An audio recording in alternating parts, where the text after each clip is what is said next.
Just saying, it's a crazy time. You can't afford not to like black people. You don't like black people enough, you could become one yourself. I'm not the only black man with a bunch of mug shots. Right. It's them young ones that's coming. Yes, That'll do what you want. Yeah. Ain't nobody gonna tell me I'm independent. I pay my bills. Right. I pay the cost to be the boss. You the boss by yourself. Katt Williams just went full savage on Shannon Sharpe after ESPN gave him the boot. And let me tell you, Katt is not holding anything back. He's out here throwing verbal punches and making it crystal clear. He's not about to feel sorry for Shannon. Why? Because in Katt's eyes, Unc should have known better. After all those years of giving out slick advice to others, Shannon went and fell for the oldest trap in the game. Here's the setup. PN cut all ties with Shannon, and the timing couldn't be more suspicious. This move came immediately after Shannon quietly settled a jaw-dropping $50 million lawsuit with OnlyFans model Gabriela Zuniga. Yeah, $50 million gone in one blow. And if you're wondering why Katt is so fired up, it's because this is exactly the type of mess he tried to warn Shannon about. Not once, but right to his face. Rewind to that Club She interview. Very grateful for that, but I just wished, of all things, like I said, hey, they did what they felt they needed to do, and I'm at peace with that. But I just wish, guys, this thing could have waited until Monday. Katt sat across from Shannon, locked eyes with him, and laid it all out plain.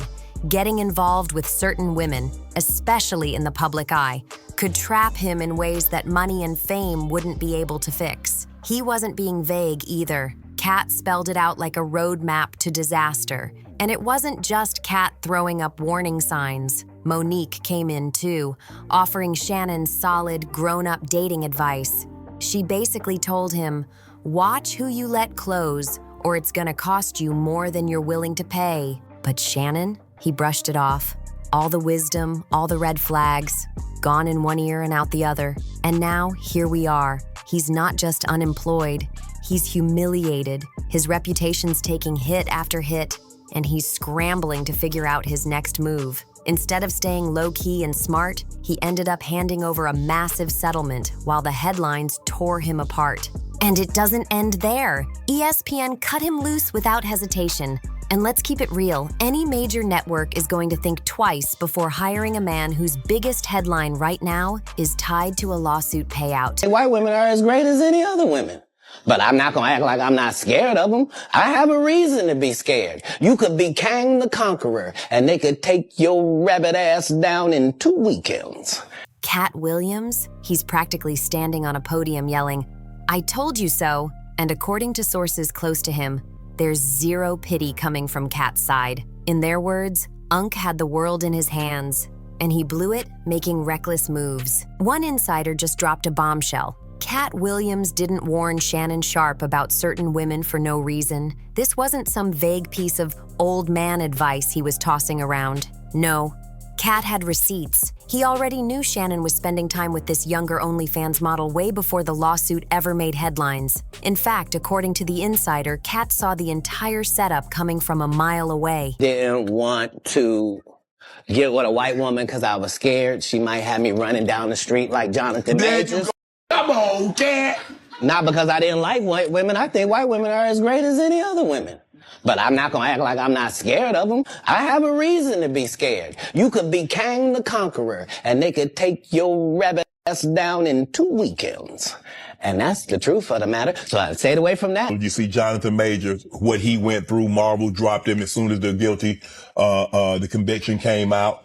And you were telling the Hey, you saw that black woman come get his charge cut in half? Thank you, Megan Good. God bless you coming to save that slave. If he'd had to be there by himself, he was getting all four. Guilty. She came in there, was just so beautiful, they had to knock half of it off. Bless his heart. Now, on the surface, Katt made it seem like his warning during that interview was about the Jonathan Majors situation. But in reality, that message was aimed directly at Shannon. It was a masked shot, dressed up as casual commentary, but the people who were paying attention knew exactly who he was talking about. I'm grateful I'm not 56 and trying. You trying to say what you trying to say? Bro? I'm looking right at you. I know you looking at me. I ain't backing down. You better take your old ass and get somebody to love you. Damn. And here's the thing. Say what you want about Katt Williams, but he's got a track record of making jokes that end up being nothing but the truth. The man may deliver it with a punchline, but the facts are always hiding right there in plain sight. Still, Shannon didn't want to hear it. He tuned it out, stayed in his lane, and kept seeing Gabriela Zuniga like there was no storm brewing on the horizon. When the lawsuit finally dropped, Shannon tried to play it strategic. He agreed to cut a deal.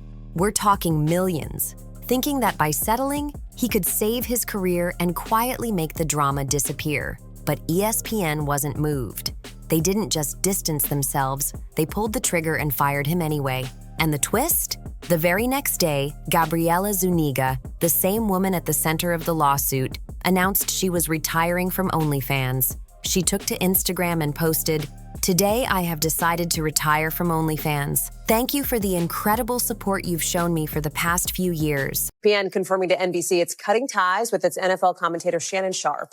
The move coming after Sharpe, of course, the Hall of Fame tight end, settled a lawsuit accusing him of sexual assault and battery. This community has given me a life I could never have imagined. I'll still be active on social media and have several new projects in the works that I can't wait to share. I'm truly excited for this next chapter. In other words, Shannon didn't just settle a lawsuit. He literally set this woman up for life. She walked away from her content career with generational wealth, all thanks to a 50-year-old man caught in a scandal that was avoidable from the start. The optics are wild.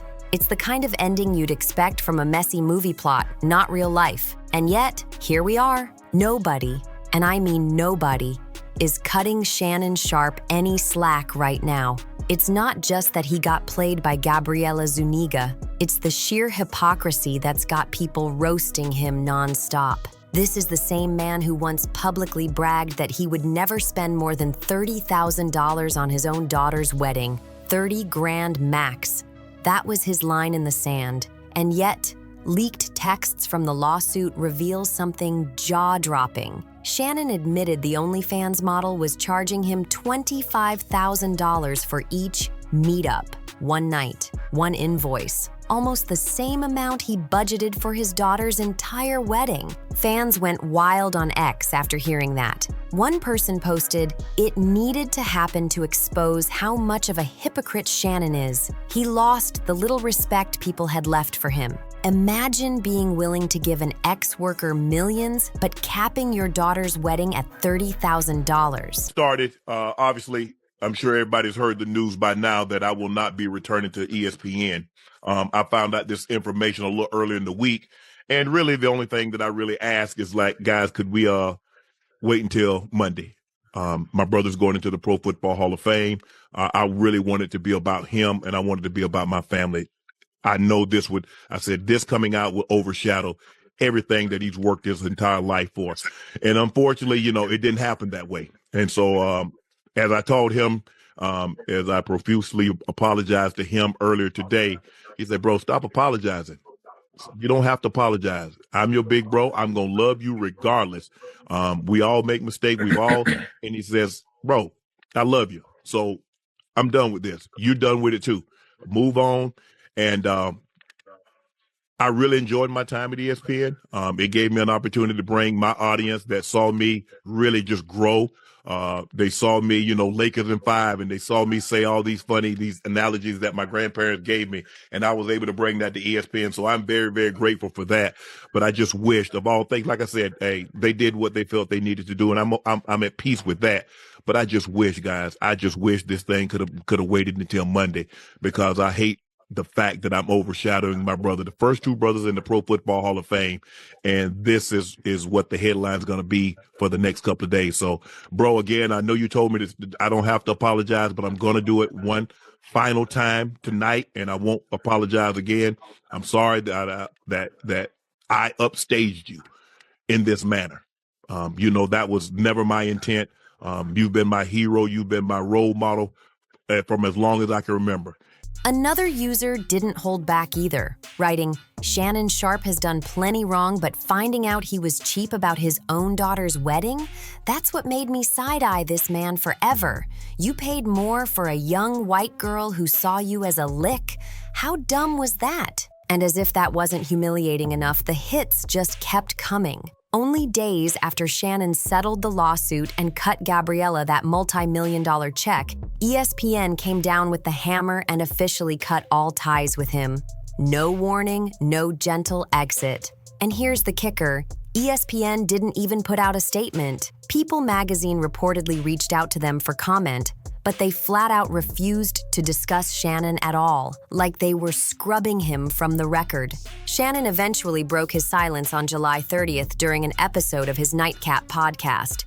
He claimed he was at peace with ESPN's decision, but then admitted something revealing. He actually begged PN executives to delay announcing his firing until after his older brother, Sterling Sharpe, was inducted into the Pro Football Hall of Fame. Shannon said he felt awful because he knew the lawsuit, and ESPN's decision to dump him would completely overshadow Sterling's big moment. And guess what? He was right. ESPN and Disney apparently had zero sympathy. They ignored his request entirely. Now here's the part that really stings. Before all this mess, Shannon was on the verge of signing a colossal $100 million podcast deal. This deal would have locked in every single one of his Shishi Media shows: Club Shay Shay, Nightcap with Chad Johnson, Club 520 Podcast, The Bubba Dub Show, and Humble Baddies. We're talking generational money and total media control, gone overnight because of a scandal that, according to Katt Williams, was avoidable from the start. Shannon didn't just lose his job, he lost his reputation, his momentum, and the kind of contract most people in the industry dream about. And now, that $100 million future is nothing more than a what could have been story in the wreckage of his career. Here's a cold, hard fact. On April 18th, just 3 days before Gabriella Zuniga dropped that bombshell lawsuit, Front Office Sports reported that Shannon was set to ink a deal worth over $100 million. That's generational money, the kind of deal that would have cemented him as a true media powerhouse. But now, that dream is dead in the water. The deal is gone, Shannon's seat at ESPN is gone, and any chance of him working under the Disney umbrella, which includes ESPN, ABC, Hulu, and basically every other major network in their grip, is completely shattered. And here's the reality. Once you've got a public scandal this messy attached to your name, it's almost impossible to get back into those high-level circles. The industry moves on fast, and people don't forget headlines like these. All those Shishi Media projects that were supposed to make Shannon a podcast mogul, that ship sailed the moment he decided to tangle himself up with a 19-year-old woman whose lawsuit just detonated his career. Which brings us full circle to Katt Williams. He's been saying it from day one. Nobody's feeling sorry for Shannon because he had all the power, all the resources, and all the opportunities right in his hands, and he threw it all away, making reckless choices. But what do you think? Was Shannon's downfall entirely his fault? Did ESPN move too quickly in cutting him off? Or were they just protecting their brand? And how do you feel about him shelling out millions to settle with that OnlyFans model while keeping his own daughter's wedding capped at $30,000?